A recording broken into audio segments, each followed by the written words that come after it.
वासुदेव श्री कृष्ण गोविंद हरे मुरारे हे नाथ नारायण वासुदेव सुखं शयाना निलये निजेति नामानि विष्णो प्रवदन्ति मर्त्याते निष्ठितं तन्मयतां प्रजन्ति गोविन्द दामोदर माधवेति गोविन्द दामोदर माधवेति हे कृष्ण हे यादव हे सचेति श्री कृष्ण गोविंद हरे मुरारे हे नाथ नारायण वासुदेव श्री कृष्ण गोविंद हरे मुरारे हे नाथ नारायण वासुदेव हे नाथ नारायण वासुदेव हे नाथ नारायण वासुदेव हे नाथ नारायण वासुदेव हे नाथ नारायण वासुदेव श्री कृष्ण गोविंद हरे मुरारे हे नाथ नारायण वासुदेव श्री कृष्ण गोविंद हरे मुरारे हे नाथ नारायण वासुदेव। बोलिए नंदनंदन श्री कृष्ण चंद्र भगवान की, श्री वेणी माधव भगवान की, त्रिवेणी संगम की, तीर्थराज प्रयाग की। भगवत प्रेमी श्रोता वृंद, आज माघ महात्म के पहले हम माघ कृष्ण पक्ष की षटतिला नाम एकादशी का महात्म्य कहेंगे। प्रयाग में भगवान नारायण द्वादश माधव के रूप में विराजमान है। भगवान विष्णु 12 रूपों में विद्यमान है। बनारस में पंचगंगा घाट पे भगवान नारायण बिंदु माधव के नाम से मंदिर है। बिंदु माधव के नाम से भगवान नारायण का, भगवान विष्णु का मंदिर काशी में है, जो पंचगंगा घाट पर विद्यमान है। वहां बिंदु माधव भगवान विराजते हैं। वैसे तो काशी भगवान शंकर की नगरी है, पर नारद पुराण आदि के अनुसार वह भी आद्य वैष्णवपुरी थी।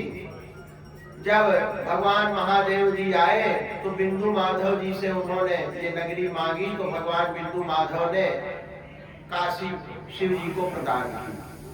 और प्रयाग में बेड़ी माधव, यहाँ पास में दारागंज है, वहाँ बेड़ी माधव है। बिना बेड़ी माधव के दर्शन के त्रिवेणी स्नान का फल नहीं होता, इसलिए बेड़ी माधव का दर्शन प्रयाग आके करना चाहिए। लक्ष्मी नारायण विराजमान है, त्रिवेणी के देवता है। बेड़ी माधव, माधव का 2 अर्थ है। माधव का एक अर्थ है माया धवा माधव। माँ यानी महालक्ष्मी के धव यानी पति। लक्ष्मी के पति जो विष्णु भगवान है उनका नाम माधव। धव माने पति, माँ माने लक्ष्मी जी। और दूसरा एक अर्थ है माधव का मधु वंश में उत्पन्न कृष्ण। कृष्ण भगवान मधुबोध दासार है, ये सब उनके यदुवंश का नाम है। तो इसलिए माधव नारायण का भी नाम है और उनके अवतार भूत श्री कृष्ण का भी माधव नाम है। जैसे गोविंद, गोविंद का अर्थ जो गायों का प्रेम करे वो गोविंद है। और गोविंद का यह भी अर्थ है गाम विंदती गोविंदा। गाम गोविंद माने वेद जिनकी स्तुति करे। तो गोविंद नाम कृष्णावतार से पहले भी भगवान नारायण का है, क्योंकि सारे वेद आदि शास्त्र उन्हीं की स्तुति करते हैं। तो माधव जी जो है बेड़ी माधव, ये 12 माधव में सबसे मुख्य है। 12 माधव का कोई दर्शन ना कर पाए तो बेड़ी माधव का दर्शन कर ले तो 12 माधव का दर्शन मान लिया जाता है। बेड़ी माधव में बाकी 11 माधव समाहित है। बेणी माधव का ही दर्शन कर ले, वो सबसे प्रमुख है, प्रधान है। और भी माधव हैं, जैसे आदि बेणी माधव अरैल में, चक्र माधव अरैल में, गदा माधव छिवकी में, पद्म माधव भूरपुर में, शंख माधव छतनाग में, संकटहर माधव छूसी में, मनोहर माधव का मंदिर है रमेश्वर नाथ महादेव जी के मंदिर के अंदर मनोहर माधव की मूर्ति है, जो आशा कंपनी की दुकान के सामने ही मंदिर है शिव जी का चौक में। और असी माधव बासुकी नाग में उनकी मूर्ति रखी है, बासुकी नाग मंदिर में असी माधव की। बिंदु माधव द्रौपदी घाट पर है। ऐसे ये 12 माधव, तो उनमें बेणी माधव का दर्शन अगर कर ले तो सबसे अच्छा है। ये पास में ही है, यहाँ से सीधे जाइए और बगल में तारागंज मुड़ जाइए, किसी से पूछ ले, बेणी माधव दर्शन हो जाएगा। तो आज आप लोग बेणी माधव का दर्शन करें तो बड़ा अच्छा रहेगा, क्योंकि आज एकादशी विष्णु भगवान का दिन है और भगवान नारायण यहाँ बेणी माधव, प्रयाग में बेणी माधव है, बनारस में बिंदु माधव है। तो अग्नि बिंदु ऋषि ने तपस्या की थी भगवान नारायण की, तो काशी में भगवान नारायण ने अग्नि बिंदु ऋषि को दर्शन दिया था। वो अग्नि बिंदु ऋषि के नाम से वो बिंदु माधव उनका नाम पड़ा। अब यहाँ बताते हैं ऐसा ये प्रयाग है, प्रयागे माधवम चैव गयायाम गदाधरा, प्रयाग में बेणी माधव, काशी में बिंदु माधव, गया धाम जहाँ जाते हैं पितरों के लिए, वहाँ विष्णु पद है, भगवान विष्णु के चरण, और गदाधर भगवान का मंदिर है, वहाँ गदाधर भगवान है। तो ये सब भगवान विष्णु जो है सभी तीर्थों में विराजमान है, जो साक्षात परमात्मा ही है। अब कहते हैं मर्त्य लोक में उत्पन्न जीव पाप करते हैं, बड़े बड़े व्यसन से सम्मोहित होते हैं और बड़े बड़े दुष्कर्म करते हैं। ये पाप कैसे नष्ट हो यह बताइए। कहते हैं, हे पुलस्त जी कहते हैं, हे दाल्भ ऋषि, दाल्भ ऋषि और पुलस्त ऋषि का संवाद हो रहा है। तो पुलस्त ऋषि दाल्भ ऋषि से कहते हैं, साधु साधु बहुत गुप्त बात सोची, माघ मास आने पर, माघ का मतलब है माँ माने नहीं, अघ माने पाप, जिस महीने में गंगा आदि में स्नान करने से, प्रभु भक्ति करने से, दान धर्म करने से सारे पाप जल के भस्म हो जाए, वो माघ है। माँ माने नहीं, अघ माने पाप, पाप रहित जो महीना है, जिसका आचरण करने से सारे पाप धुल जाए, वही माघ है। तो माघ में वो शक्ति है कि हमारे मन के गंदगी जो है, काम क्रोध लोभ दुनिया भर का गंदा कबाड़ जो भरे हुए हैं और दुनिया भर का उल्टा सीधा जो काम किए हैं, वो बाद में ये सोच ले कि अब आगे से मैं नहीं करूंगा कोई गलत कार्य, पश्चाताप करके और फिर माघ का सेवन करे, तीर्थों में जाए, और उसमें भी प्रयागराज तो सबसे श्रेष्ठ है माघ में, तो उसके सारे पाप खत्म होते हैं। माघ का अर्थ ही है माँ माने नहीं, अघ माने पाप। तो पाप रहित अगर होना है तो 12 महीने में सबसे अच्छा महीना माघ ही है। वैसे तो हमारे यहाँ वैष्णव संप्रदाय में धनुर्मास संक्रांति मकर संक्रांति तक चलेगा, ये सौर मास है, इसमें नारायण की भक्ति करते हैं, सावन में शंकर जी की भक्ति करते हैं, बैसाख में लोग हरिद्वार वगैरह जाते हैं, चारों धाम अलग अलग है। पर पाप को छुड़ाने की जो शक्ति माघ महीने में है वो किसी महीने में नहीं है, सारा पाप धो देता है। इतना पवित्र महीना है, नाम ही माघ है, माँ माने नहीं अघ माने पाप, निष्पाप बना देता है, सारे पाप धो डालता है।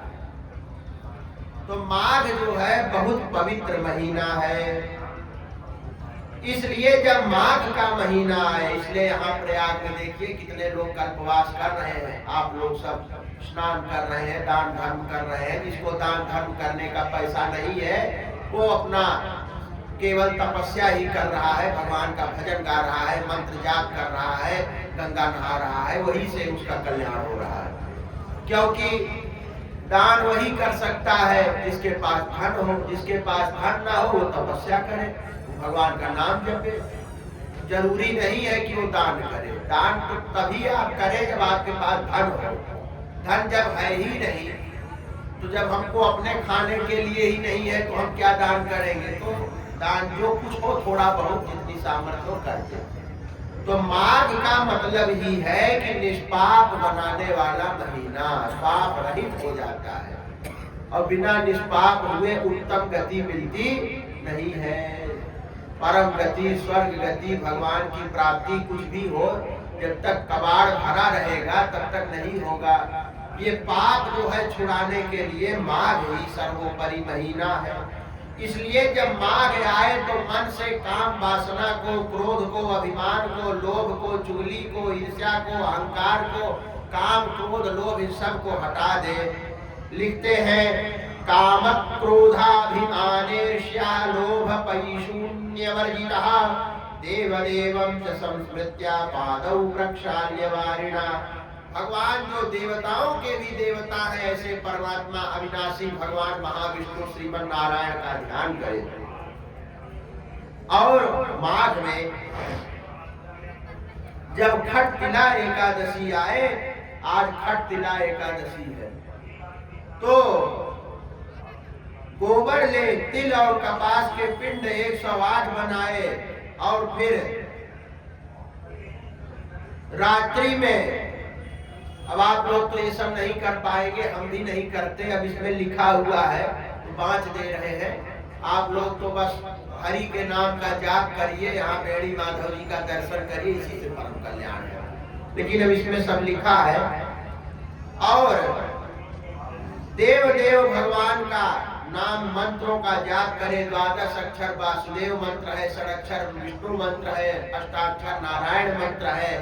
ये सब भगवान महाविष्णु के मंत्र है। नारायण मंत्र है, विष्णु मंत्र है, वासुदेव मंत्र है।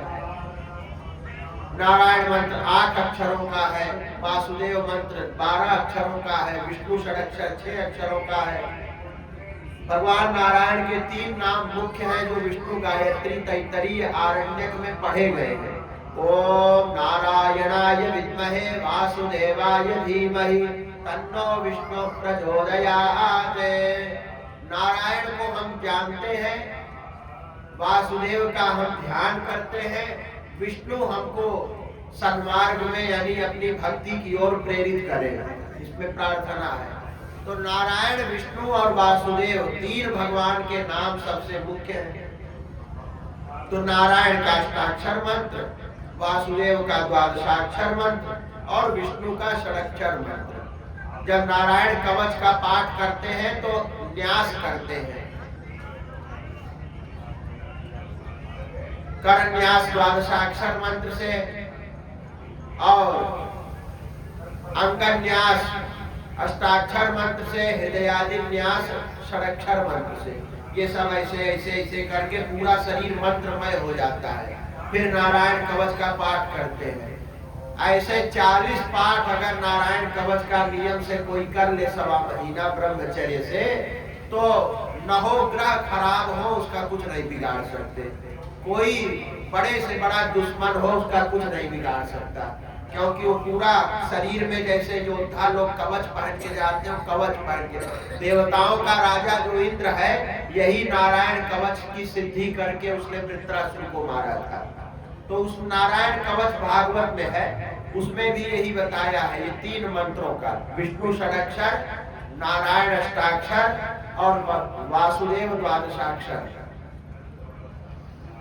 अब रात्रि में जागरण करें और रात्रि के अंतिम प्रहर में 108 कपास और तिल और गोबर के पिंड में गुग्गुल आदि मिलाकर उससे होम करें। और कहते हैं रात्रौ जागरणं कुर्यात् रात्रौ होमं चकारयेत् अर्चयेत् देवदेवेशं शंख चक्र गदाधरम्। शंख चक्र गदा को धारण करने वाले जो भगवान नारायण है, या द्वारकापुरी में भगवान कृष्ण भी कभी कभी चतुर्भुज रूप में ऋषि मुनियों को दर्शन देते थे, ऐसे चतुर्भुज रूप में भगवान का ध्यान करें। चंदना गुरु कर्पूरैहि नैवेद्यैहि शर्करादिभिः संस्मृत्य नाम्ना च ततः कृष्णाख्येन पुनः पुनः। भगवान को चंदन, मलयागिर चंदन लगाए, अगर लगाए, तगर लगाए, सब बहुत सुगंध वाले हैं, कपूर चंदन आदि का लेप करे, और ना कुछ हो तो हल्दी रोली से ही पूजा कर दे। हल्दी रोली तो कहीं भी मिल जाती है, हल्दी और रोली से पूजा कर दे, सिंदूर लगा दे।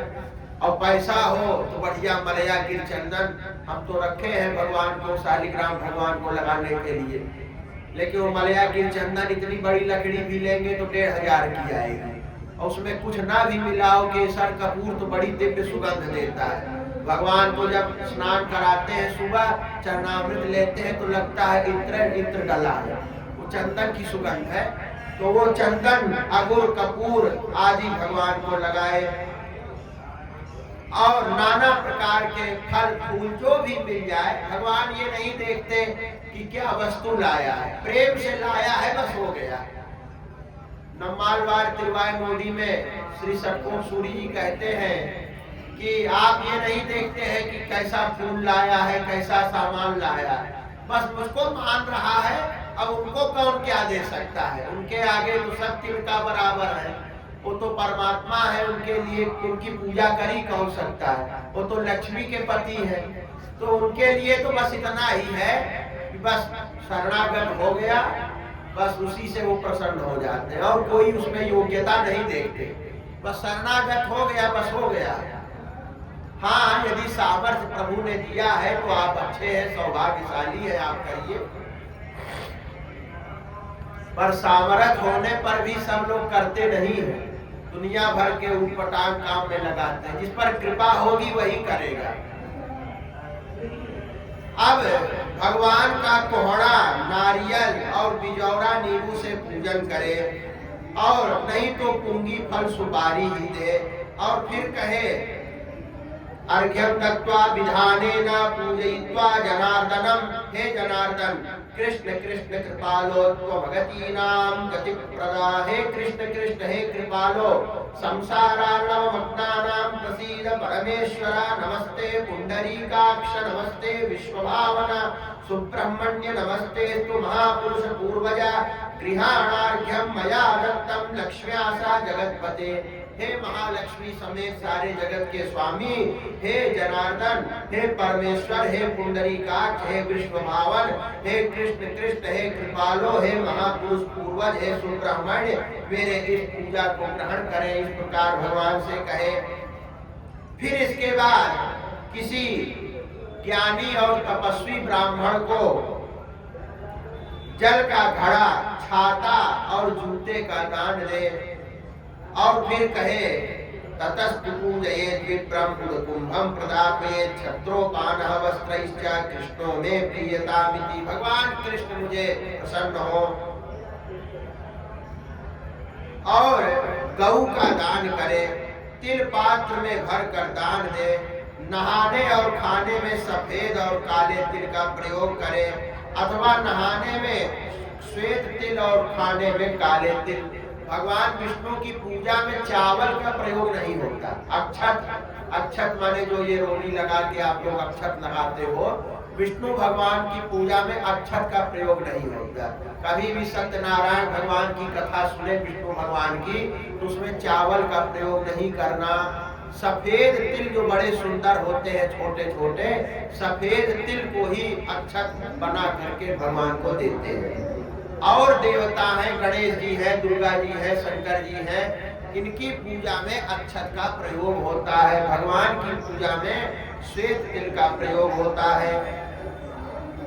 जितने तिल का दान करे उतने स्वर्ग में आनंद करे। तिल को जल में निवाला कर स्नान करे, तिल को पीस कर ऊटन लगाए, तिल से हवन करे, तिल मिला जल पिए, तिल का भोजन करे, तिल का दान करे। इस प्रकार 6 प्रकार से तिल का प्रयोग करने के कारण इस एकादशी का नाम षटतिला एकादशी है। 6 प्रकार से तिल का प्रयोग करें। तब कहते हैं इसकी और कथा बताइए। नारद जी भगवान कृष्ण से पूछे। नारद जी भगवान के परम भक्त हैं। भागवत लिखना हुआ तो वेद व्यास से नारद ने ही कहा कि भागवत लिखो, और वाल्मीकि रामायण लिखना हुआ तो वाल्मीकि से भी नारद ने ही कहा कि रामायण लिखो। भगवान की कोई भी कथा लिखनी होती है तो नारद वहां आते हैं। नारद भगवान के पक्के भक्त हैं, सारा काम बनाते हैं भगवान का। कंब रामायण में कंबन ने लिखा है नारायण विलैयाट नारदन, ऐसे उनका पद्य है, गाथा है। तो कहते हैं नारायण की सारी लीला को साधने वाले नारद ही है, भगवान का सब काम बनाते हैं नारद जी। तो नारद जी भगवान के परम भक्त हैं। उनको भगवान ने 5 रात्र का उपदेश किया है। नारद जी परम भक्त हैं भगवान के। नारद जी नारद भक्ति सूत्र के रचयिता हैं। प्रहलाद जी, ध्रुव जी, व्यास जी, वाल्मीकि जी, सबको भगवान की भक्ति में लगाने वाले नारद जी ही हैं। तो नारद जी परम भक्त है भगवान के। नारद जी तो सदा देवदत्ताम इमाम वीणाम स्वर ब्रह्म विभूषिताम मूर्छयित्वा हरि कथाम गायमानश्चराम्यहम्। जब नारद जी ब्रह्मा जी से उत्पन्न हुए और वैकुंठ में भगवान का दर्शन करने गए तो कहा प्रभु मैं तो आपको देख करके ही आनंद समुद्र में लीन हो गया है। आपका इतना सुंदर, आपका सौंदर्य है, सुंदरता है आपकी। तो भगवान ने कहा तब क्या करें? बोले हमको कुछ ड्यूटी दीजिए, आपकी सेवा करें। तो लक्ष्मी जी जो है वीणा रखी थी, जैसे सरस्वती जी वीणा बजाती है वैसे लक्ष्मी जी भी बजाती है, क्योंकि स्त्रियां जो है वीणा वादन करती थी तो उनको बड़ा कला में निपुण माना जाता था। कलई माँ महल सरस्वती जी को तमिल भाषा में कहा है, कला की देवी। आज भी दक्षिण भारत में बड़े घरों की कन्याएं जो है वीणा बजाती हैं और बड़ा अच्छा उनका है वीणा बजाने में। दक्षिण में ये बहुत है। हमारे रंगनाथ भगवान तो जगते ही है, वीणा नाद करते हैं। एक व्यक्ति वहां तो पुरुष बैठता है, लेकिन एक बात है तो लक्ष्मी जी वीणा बजाती थी और भगवान नारायण को सुनाती थी। तो लक्ष्मी जी ने अपने हाथ की वीणा नारद जी को दे दिया और नारद जी वही वीणा लेके नारायण नारायण नारायण नारायण नारायण नारायण नारायण नारायण कई राग में, हिंदोल राग में, भैरवी राग में, कई राग में, नाना रागों में नारायण नाम को आबद्ध कर लिया नारद ने। और नारद नारायण नारायण नारायण नारायण नारायण वो करते रहते हैं। वो भगवान का परम भक्त है नारद जी महाराज। देवताओं के ऋषि है, देवर्षि है। कई लोग कहते हैं कि नारद जी तो झगड़ा लगा देते हैं, जहां जाते हैं लोग कहते हैं कि तुमने नारद वाला काम कर दिया, झगड़ा लगा दिया मेरे घर में। ऐसा नहीं है। नारद जी तो वो है कि ध्रुव को नारायण का दर्शन हुआ तो नारद जी के आशीर्वाद से। वेद व्यास ने भागवत लिखी तो भागवत का उपदेश वेद व्यास के भी गुरु नारद हैं। चतुश्लोकी भागवत नारद ने ही वेद व्यास को, पहले ही भागवत ब्रह्मा को नारायण ने दिया और नारायण ने ब्रह्मा ने नारद को दिया। नारद ने वही भागवत व्यास को सुनाई, व्यास ने सुखदेव को। तो नारद जी तो वेद व्यास के भी गुरु हैं। वाल्मीकि रामायण लिखी गई तो वाल्मीकि को रामायण लिखने की प्रेरणा दिया। ध्रुव प्रहलाद को भगवान की प्राप्ति कराया। नारद तो परम भक्त है भगवान के। नारद का अर्थ है नारम ज्ञानम ददाति इति नारदः। नार माने जो ज्ञान दे दे, तत्व ज्ञान, भगवत तत्व का ज्ञान दे देवे वही नारद है और मोक्ष करा दे अपने शिष्य का। इतने पूज्य है देवर्षि भगवान श्री नारद जी। वो नारद जी भगवान कृष्ण से पूछते हैं कि हे परमात्मा, ये षटतिला एकादशी के बारे में कुछ और बताइए। कृष्ण परमात्मा कहते हैं, हे नारद, मृत्यु लोक में एक ब्राह्मणी थी। वह बड़ी तपस्विनी थी, पूजा पाठ में ही लगी रहती थी। तपस्या से शरीर को सुखा दिया, व्रत उपवास करके दिन भर खा रहे हैं, 2-2 लीटर दूध पी जा रहे हैं और पौधे हुए हैं घर में। उनका नाम नहीं आता शास्त्र में, जो तपस्या करते हैं। ज्यादा खाना भी साधना में नहीं चाहिए। घर में खाओ गलत नहीं है, घर में तो मेहनत करना है, दौड़ भाग करना है, 20 रोटी खाओ तब भी नहीं। पर यहाँ जब तपस्या करने आए हो तो यहाँ कम खाओ।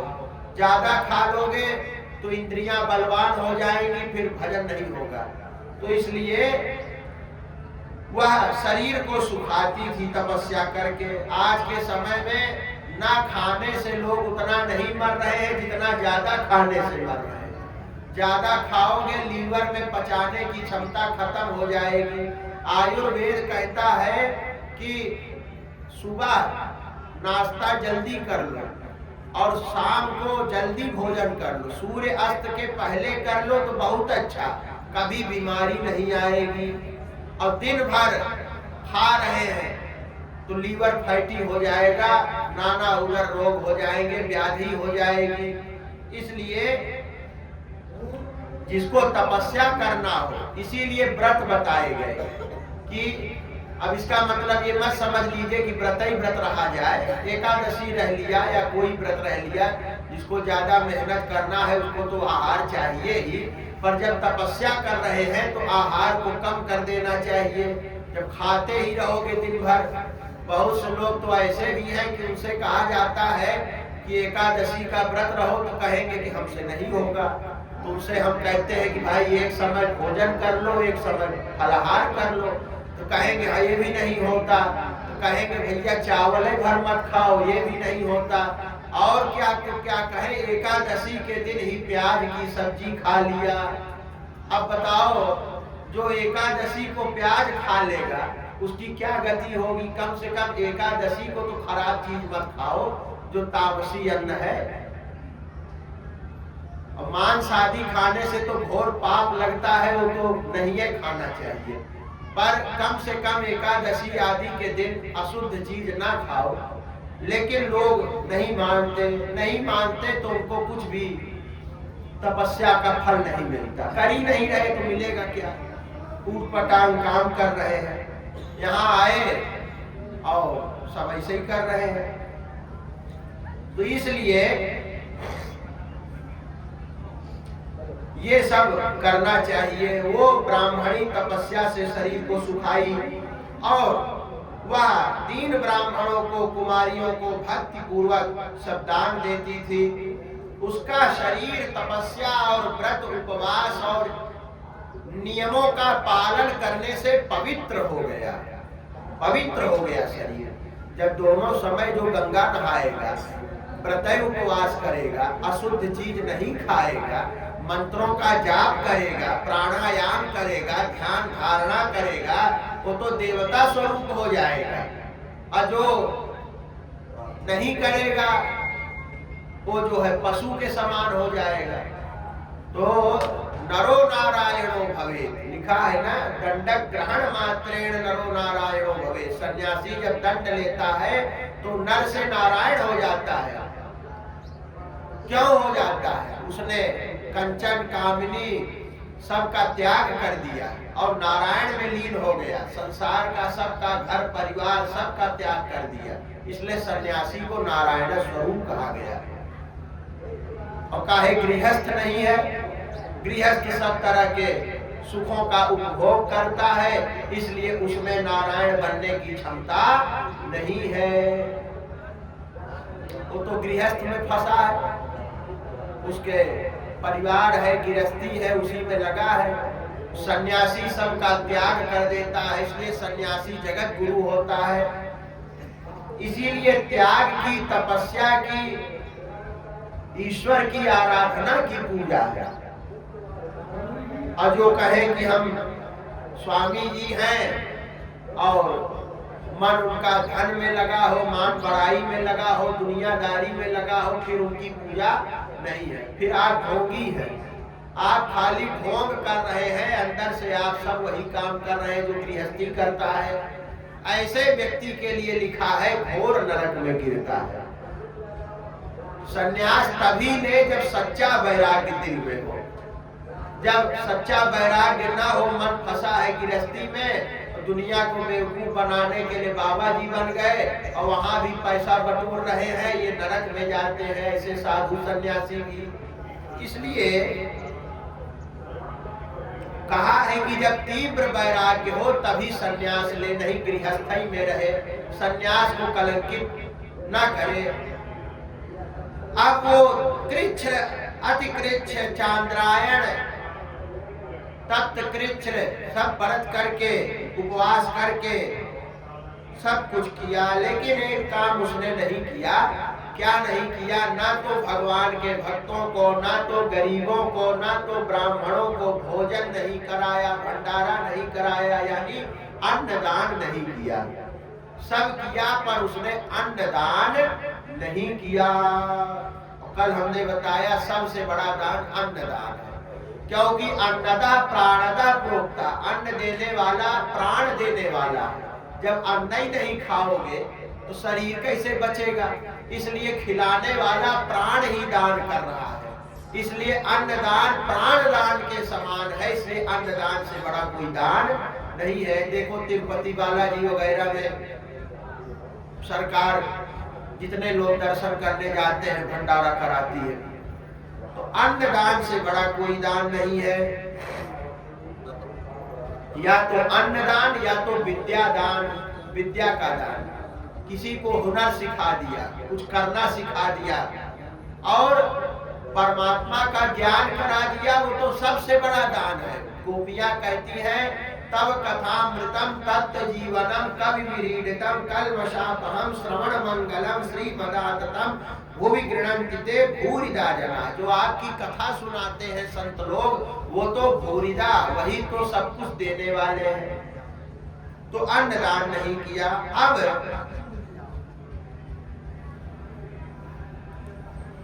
तब कहते हैं भगवान कृष्ण नारद से कह रहे हैं कि मैं स्वयं गया और वहां जा करके कहा कि मुझे कुछ अन्नदान कर दो। तो उसने क्या किया? मट्टी का ढेला उठाया और हमारे पात्र में डाल दिया। अब हमने कहा चलो ठीक है, तुमने अन्नदान नहीं किया और हमारा अपमान भी कर दिया। तो वो ब्राह्मणी स्वर्ग गई। अब वहां गई, स्फटिक का जमीन था, पन्ना की दीवार थी, सोने चांदी का दरवाजा खिड़की था और शीतल मंद सुगंध हवा बह रही थी और बढ़िया बढ़िया वहां सब सामान था स्वर्ग में, लेकिन वहां खाने के लिए कुछ नहीं। अब हमारे पास आई, हमसे कहा प्रभु हमने चांद्रायण कृच्छ तप्त कृच्छ आदि अनेक बार किया, बहुत गंगा स्नान किया, लेकिन अन्न नहीं मिला। हमने कहा जाओ देवताओं की स्त्रियां आएंगी, उनसे 60 तिला एकादशी का पुण्य मांग लेना, तुम्हारा काम बन जाएगा। अब वो देव पत्नियां आई और कहा हे सुंदरी द्वार खोलो, मैं आई हूँ तुम्हारे को देखने के लिए। ब्राह्मणी से कहा देवांगनाओं ने। तो वह ब्राह्मणी कहती है यदि मुझसे मिलना चाहती है आप तो एक कृपा करिए, खट्टिला एकादशी का पुण्य हमको दे दीजिए। उन्होंने कहा ठीक है। अब खट्टिला एकादशी का पुण्य जब जैसे दिया, उसी समय उसके घर में धन धान्य वस्त्र सोना चांदी हीरा मोती उसके भंडार में भर गया, खट्टिला एकादशी के पुण्य का दान करने से। इसलिए अति तृष्णा नहीं करनी चाहिए, धन की सत्ता से वर्जित रहे, तिल वस्त्र का दान करे, दरिद्रता नहीं होती, दुर्भाग्य नहीं होता, शरीर में रोग नहीं होता जो खट्टिला एकादशी आज व्रत करता है। व्रत का मतलब है कि भूख को सहन करे, भूख लगे खाए ना। तो अंदर जितना विकार होता है शरीर में, जिसको आम दोष आयुर्वेद में कहा जाता है, वो अपने आप जल के राख हो जाता है। माने रोज व्रत ना रहे पर महीना में 1-2 व्रत रह लेने से शरीर में जितना आम विकार होता है वो अपने आप भूख की क्षुधा से जल कर राख हो जाता है और पेट स्वस्थ हो जाता है और तपस्या भी हो जाती है। और भगवान का ध्यान भी हो जाता है। इसलिए व्रत की विधि शास्त्र ने बताई, इससे शरीर भी स्वस्थ रहता है और भगवान भी प्रसन्न होते हैं, तपस्या भी हो जाती है।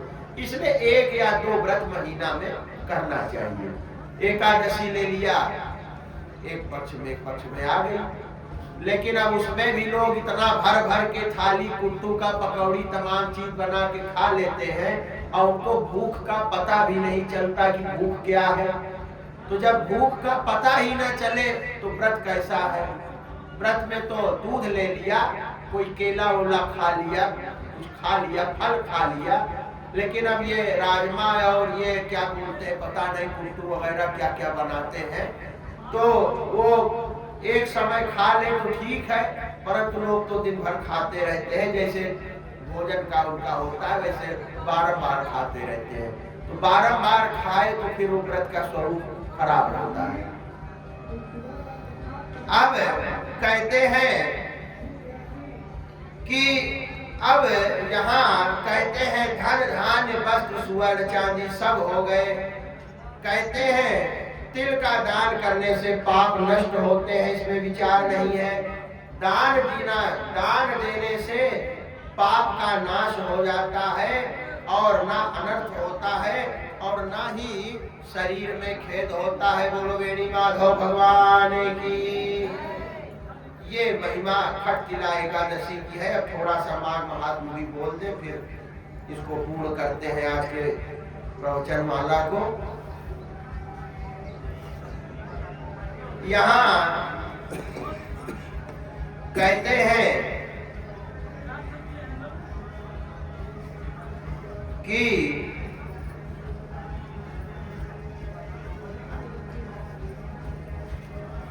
कल की कथा में बताया गया था कि वैष्णव लोग नरक नहीं जाते, क्योंकि परमात्मा के भक्त हो गए, नरक क्यों जाएंगे। कहते हैं वैष्णव किसी जाति बिरादरी का क्यों ना हो, वह तीनों लोगों को पवित्र करता है। और ब्राह्मण यदि परमात्मा नारायण की भक्ति ना करे तो वह चांडाल के समान उसको समझना चाहिए। वैष्णव किसी भी जाति का हो त्रिलोकी को पवित्र करता है। इसलिए श्री वचन भूषण में पिल्लई लोकाचार्य स्वामी जी महाराज वर्णन करते हैं कि विदुर के घर में कृष्ण भगवान गए थे खाने। जटायु का ब्रह्मवेद विधि से अग्नि संस्कार भगवान ने किया।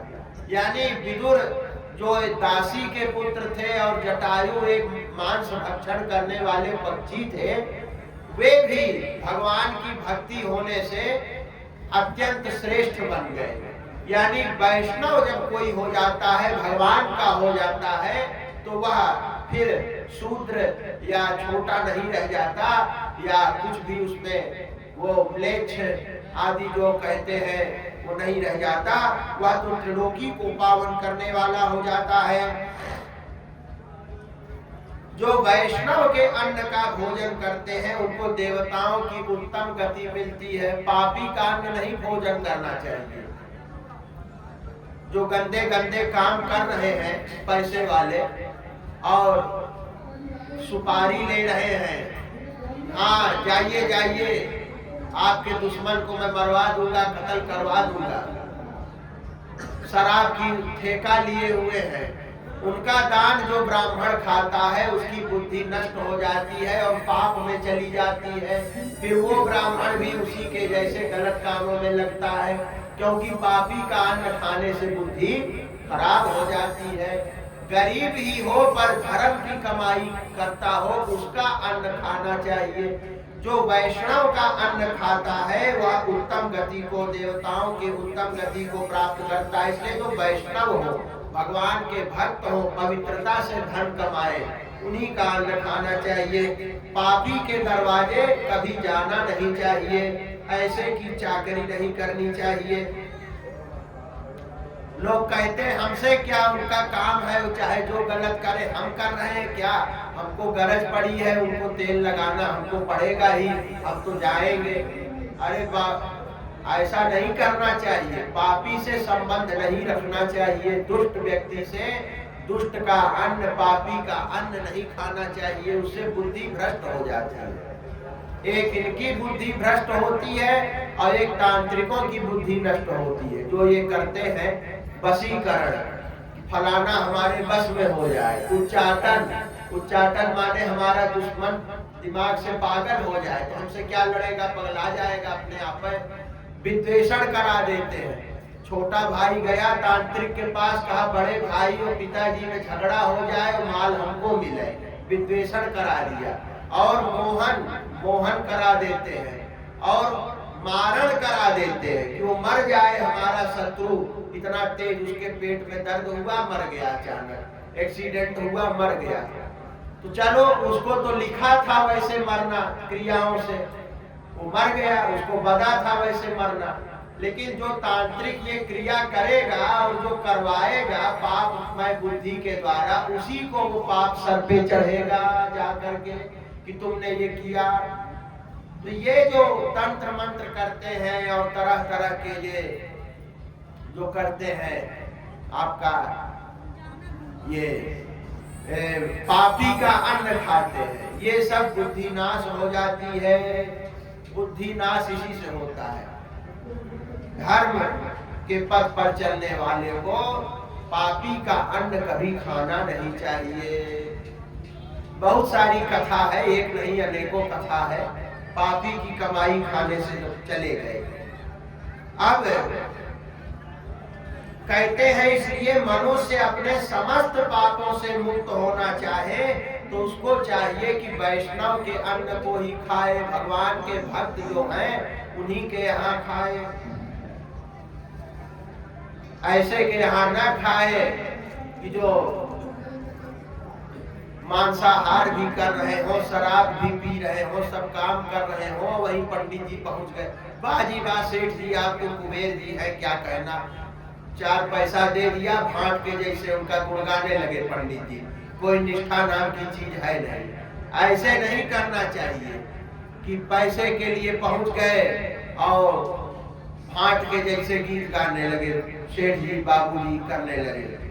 तो ऐसे जो करते हैं वो लिखते हैं कि यदि पापी का अन्न मिल रहा हो तो अन्न न खाए, पानी पी के भूख मिटा ले, लेकिन पापी का अन्न कभी न खाए।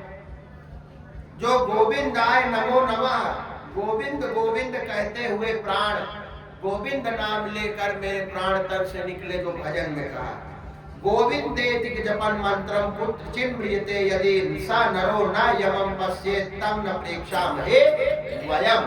यमराज कहते हैं मैं उसको नहीं देख पाता जो गोविंद नाम लेकर प्राण छोड़ता है या जीवन भर भक्ति करता है तो मरते समय नहीं भी स्मरण भगवान का कर पाता रोग आदि के कारण। तो भगवान स्वयं कहते हैं अहम स्मरामि मद्भक्तं नयामि परमांगतिम्। यही शरणागति और भक्ति में अंतर है। भक्ति में अंतर ये, भक्ति में अंतिम स्मरण आवश्यक है। शरणागति कर दिया, भगवान का मरते समय स्मरण कर पाए कि न कर पाए पता नहीं, बदा है कि नहीं बदा, व्याकुल हो जाए बीमारी से, भगवान खुद ही उसको परम गति देते हैं, चाहे स्मरण करे और चाहे ना करे। यही देखते हैं कि जिंदगी भर मेरे चरण को पकड़े रहा, इसका कल्याण में कर दूं। अब जो द्वादशाक्षर मंत्र का जप करते हैं अथवा अष्टाक्षर नारायण मंत्र का जप करते हैं वो वैष्णव हो जाते हैं। उनका दर्शन करने से ब्रह्म हत्या जैसे पाप करने वाले भी शुद्ध हो जाते हैं। इतनी बड़ी महिमा है अष्टाक्षर मंत्र की। शास्त्र कहता है चारों वेद का पाठ, अग्निहोत्र, बड़े बड़े अश्वमेध यज्ञ सब वो कर लिया जो अष्टाक्षर मंत्र का जाप करता है। नारायण मंत्र जो जपता है वो सब कर लिया, अष्टाक्षर मंत्र में सब है। ये मूल मंत्र है जो है, इसके देवता भगवान वैकुंठनाथ है, नारायण ऋषि नर नारायण है, वो जो है अष्टाक्षर मंत्र है। अष्टाक्षर मंत्र सबसे श्रेष्ठ मंत्र है। किम तस्य बहुभिर्मंत्रैः किम तस्य बहुभिर्व्रतैः नमो नारायणायेति मंत्रः सर्वार्थ साधकः। किसी को बहुत मंत्र से व्रत से क्या मतलब, नमो नारायणायेति जो ये अष्टाक्षर मंत्र है ओम लगा करके ये सब कुछ दे देता है। और इससे बढ़कर कुछ भी नहीं है अष्टाक्षर मंत्र से बढ़कर।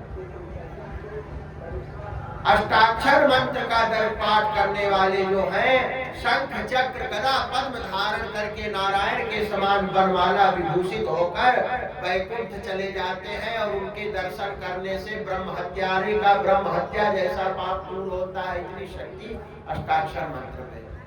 प्रणव है ओम, आ माने भगवान, ऊ माने मैं भगवान के लिए ही हूँ, और मा माने जीव, यह जीव भगवान के लिए है। ये ओंकार का अर्थ। नमः यानी मेरा कुछ नहीं है, ना ममा, सब भगवान का ही है।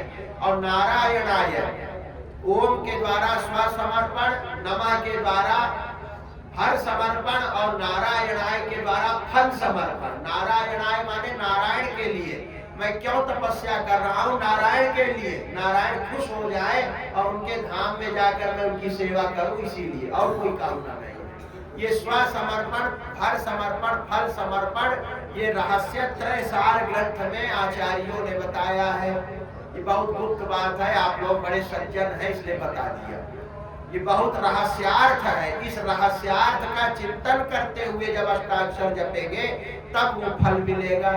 इसको तो 18 बार रामानुस्वामी जी गए, तब जाकर के तिरुक्कोट्टियूर नंबी ने इसका रहस्यार्थ बताया कि प्रणव का क्या रहस्यार्थ है, नमः का क्या रहस्यार्थ है, स्वसमर्पण, फल, हर समर्पण, फल समर्पण। एक बहुत बड़ा ग्रंथ है, 1500 रुपए का आता है, रहस्य त्रयसार। उसमें इसी प्रकार द्वय मंत्र का रहस्यार्थ, चरम मंत्र का रहस्यार्थ, ये रहस्यार्थ बताए गए। और रहस्यार्थों का, बीजाक्षरों का जब चिंतन करते हुए जप होता है तो सीधे भगवान प्रसन्न होते हैं। पर ये रहस्यार्थ गुरुजन अपने शिष्य को बहुत सेवा करने पर बताते थे, ऐसे नहीं बताते थे। कि ये भगवान ने गीता में भी कहा है कि इदं ते ना तपस्काय ना भक्ताय कदाचन न च शुश्रूषवे दद्यात् यं च माम अभ्यसूयति। जो सेवा ना करे, जो तपस्वी ना हो, जो मुझ में दोष ना देखे, उसी को ये रहस्यार्थ बताना, सबको मत बताना। कोई दुष्ट व्यक्ति होगा, इसकी हंसी उड़ाएगा, बुराई करेगा तो अच्छा नहीं होगा। लेकिन अब हमने बता दिया, जोश में आकर बोल गए। पर हो सकता है कोई अधिकारी बैठा हो, उसको समझ जाए और इस तरह जाप कर ले और वैकुंठ पहुंच जाए। ये भगवान ने बुलवा दिए हैं, तो हमने बता दिया। कोई बता नहीं पाता, ये बहुत ऊंची चीज बता रहे हैं। रहस्यार्थ, रहस्य त्रयसार का अष्टाक्षर का बताया मैंने। कोई मामूली चीज नहीं है। 4 वेद, 18 पुराण, 6 शास्त्र पढ़ लोगे, लेकिन ये रहस्यार्थ नहीं मिलेगा। ये बड़े बड़े आचार्यों बहुत छुपा के रखते हैं, सबको नहीं बताते। ये इस तरह जब अष्टाक्षर का अनुसंधान करते हैं तब वैकुंठ में कैंकर्य मिलता है। और नहीं जपते रहो नमो नारायणाय, नमो नारायणाय, उसका मतलब ही नहीं पता है, कोई उसका अनुसंधान ही नहीं बनेगा, रहस्यार्थों का ज्ञान ही नहीं होगा, तो भाव कहाँ होगा? जब भाव नहीं होगा तो परम गति कहाँ से होगी? तो चाबी आचार्य लोग छुपा के रखते हैं। वो रहस्यार्थ होता है, ये बहुत गंभीर तत्व है। ये भगवान ने इसीलिए गीता में भी कहा है कि सबको मत बताना, बहुत योग्य को बताना। तो चलिए आप लोग बैठे हैं, किसी को लाभ ही हो जाए, क्या पता भगवान की कृपा से। तो ये जो प्रणव लगाकर नमो नारायणाय मंत्र है, प्रणव माने ओंकार लगा के, इसका मैंने रहस्यार्थ बताया। तो ये बहुत बड़ा मंत्र है, इससे बड़ा कोई मंत्र नहीं है नारायण मंत्र से बड़ा। महाभारत में वेद व्यास ने कहा किम तस्य बहुभिर मंत्रैहि किम तस्य बहुभिर व्रतैहि नमो नारायणाय मंत्र सर्वात्। अष्टाक्षर जो है वो सब मंत्रों का राजा है, बहुत श्रेष्ठ मंत्र है अष्टाक्षर, साधारण नहीं है। हरिभक्ति विलास आदि में पांचरात्र आगम आदि में देखें तो कहते हैं कि बस अष्टाक्षर का जो दिन भर जाप करे नारायण मंत्र का, वो 4 वेद क्या पढ़ना, उसको तीर्थ में क्या जाना। अष्टाक्षर का जाप कर रहा है वो तो परम गति हो गई, तो सबसे बड़ा मंत्र है अष्टाक्षर मंत्र का जो जाप करता है। इसलिए खूब अष्टाक्षर जपना चाहिए। आज एकादशी है, आप लोग अष्टाक्षर का जाप करिए। पहले आचमन करके, आचमन ये अंगुली हटाकर और ये अंगुली हटा के करना चाहिए आचमन। और इतना जल लीजिए कि थोड़ी मात्रा हो, ये नहीं कि एक ही बूंद ले लिया और पता भी नहीं चला, लगे कि हृदय तक गया है पानी। और उसमें होठ से आवाज नहीं होनी चाहिए, आचमन करते समय होठ से आवाज ऐसे ले कि उसमें आवाज भी ना हो, बिल्कुल शांत होकर आचमन करें। और फिर प्राणायाम करके वैकुंठनाथ भगवान का ध्यान करके अष्टाक्षर मंत्र का 1000 बार जप करें, 10 माला। 108 मतलब 100 होता है, 8 उसमें और जोड़ दिया जाता है, बाकी 100 ही संख्या है। तो 1000 बार उसका जाप करें अष्टाक्षर मंत्र का, सहस्र जाप करें। गायत्री मंत्र का जितना जाप करे उतना ही अष्टाक्षर, यदि जनेऊ नहीं होगा तो अष्टाक्षर का ही जाप करे। गायत्री मंत्र जपने के लिए जनेऊ होना जरूरी है। अष्टाक्षर मंत्र कोई भी जप सकता है, स्त्रियां भी जप सकती हैं, म्लेच्छ भी जप सकते हैं, कोई भी जप सकते हैं। गायत्री तो जिसका जनेऊ होगा, आजकल तो ठाकुरों का बनिया का भी जनेऊ बंद हो गया। उधर जाओ बरेली मुरादाबाद तरफ कई जगह लोग अपने यहाँ ही प्रयाग में ही देखते हैं जनेऊ पहनते ही नहीं, उतार के रख देंगे, टांग बांध देंगे, जनेऊ नहीं पहनते। लेकिन अष्टाक्षर मंत्र सब जप सकते हैं। तो अष्टाक्षर मंत्र आज एकादशी है तो आप नारायण मंत्र का नमो नारायणाय, अब मैं बोल नहीं सकता हूँ, समझ लीजिए क्या मंत्र है, क्योंकि मर्यादा नहीं है मंत्र को माइक पर बोलना। तो इसलिए अष्टाक्षर मंत्र का आज आप लोग अवश्य जाप करें। ये आज एकादशी है इसलिए यही वाणी को विराम। कल सालग्राम भगवान की क्या महिमा है वो पद्म महापुराण के उत्तरखंड के माघ महात्मा बताएंगे। शालिग्राम भगवान साक्षात नारायण है, जो 12 शालिग्राम की पूजा करता है वो 12 करोड़ शिवलिंग की 12 कल्प तक पूजा का फल प्राप्त करता है। कल बताएंगे 12 करोड़ शिवलिंग और 12,000 चतुर्युगी तक पूजा करने का जो फल है वो 12 शालिग्राम की पूजा से मिलता है। वृंदावन में श्री रंगम के गोपाल भट्ट गोस्वामी पाद, जिन्होंने राधा रमन लाल को प्रकट किया, उनका बड़ा दिव्य ग्रंथ है हरिभक्ति विलास। हरिभक्ति विलास जो है उसमें वो शालिग्राम भगवान की बहुत महिमा अनेक पुराणों से बताए हैं। और उसमें वहां वो कहते हैं कि बड़ी महिमा है। वेदांत देशिक स्वामी का भी उन्होंने कई जगह नाम लिया है तप्त मुद्रा के महात्मा के विषय में, और वहां उन्होंने बहुत महिमा बताई। ये बात वहां लिखी है उन्होंने। 12 शालिग्राम की पूजा राधा गोपाल भट्ट जी करते थे, वो श्री रंगम के थे। है शीर्ष संहिता आदि 5 रात्र की संहिताओं का भी उन्होंने उद्धृत किया है हरिभक्ति विलास में। अर्चकस्य तपो योगादर्चनस्य अक्षायनात् आभिरूप्याच विद्वानां देवस्य सान्निध्य पृच्छति, बहुत कुछ उन्होंने आगम ग्रंथों से भी लिया है। तो वो गोपाल भट्ट जी श्री रंगम से वृंदावन आए थे और 12 शालिग्राम की पूजा करते थे, बड़े विद्वान थे। उन्हीं 12 शालिग्राम से दामोदर शालिग्राम में से राधा रमण जी प्रकट हुए थे। शालिग्राम भी बहुत सारे होते हैं। नरसिंह शालिग्राम होते हैं, उनका मुंह खुला रहता है, ऊपर चक्र बना रहता है, नीचे चक्र बना रहता है। सुदर्शन शालिग्राम होते हैं, पूरे चक्राकार होते हैं। हयग्रीव शालिग्राम होते हैं, घोड़े के मुख जैसा बना रहता है। और इस तरह शालिग्राम बहुत रूप में होते हैं मुक्तिनाथ में। ये वहाँ जो गए हैं, हमारे यहाँ एक माता जी थी सत्यबाला माता, महाराज जी की शिष्य थी, वो 12 शालिग्राम पूजा करती थी। तो 12 शालिग्राम की पूजा बहुत स्वरूप में होते हैं। शालिग्राम हिरण्यगर्भ शालिग्राम होते हैं, उनके अंदर स्वर्ण होता है, धूप में उनको देखो तो लाल लाल ज्योति दिखती है। लक्ष्मी नारायण शालिग्राम होते हैं। एक शालिग्राम होते हैं, उनमें गाय के खुर का चिन्ह होता है, उत्कृष्ट शालिग्राम है। हमारे पास एक शालिग्राम है पूजा में, गोविंद शालिग्राम, उनमें शंख चक्र गदा पद्म बना है, गोविंद शालिग्राम है। बहुत रूप में शालिग्राम होते हैं। एक शालिग्राम तो एक हमारे श्रीवास्तव जी थे, गए थे मुक्तिनाथ, वहां से लाए थे, वही हमको गोविंद शालिग्राम दिए।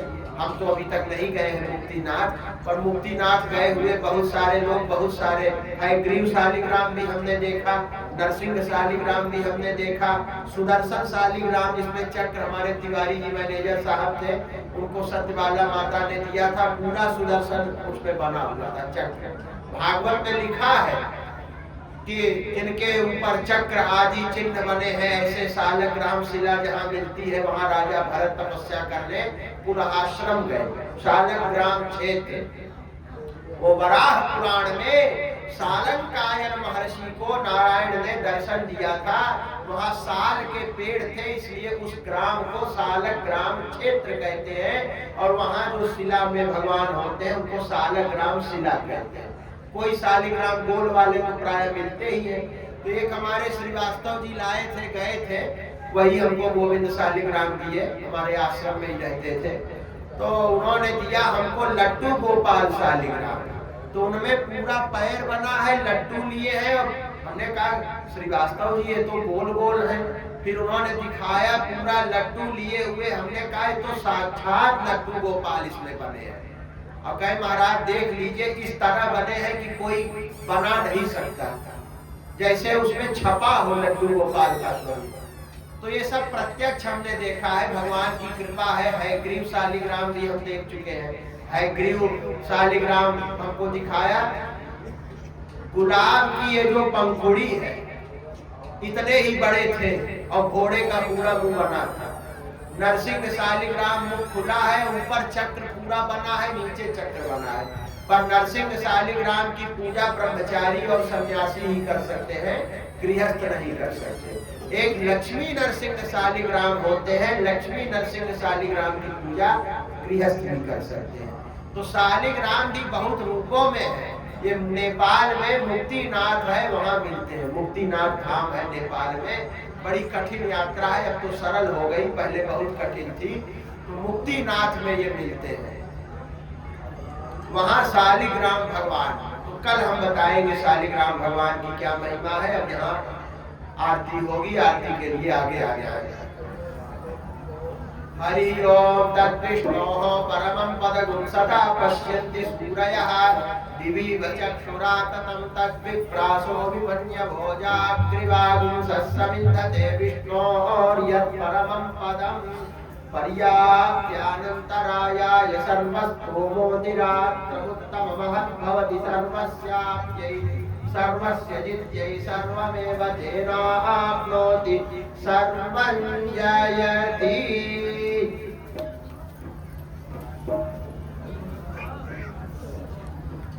आरती श्री सीताराम की जय।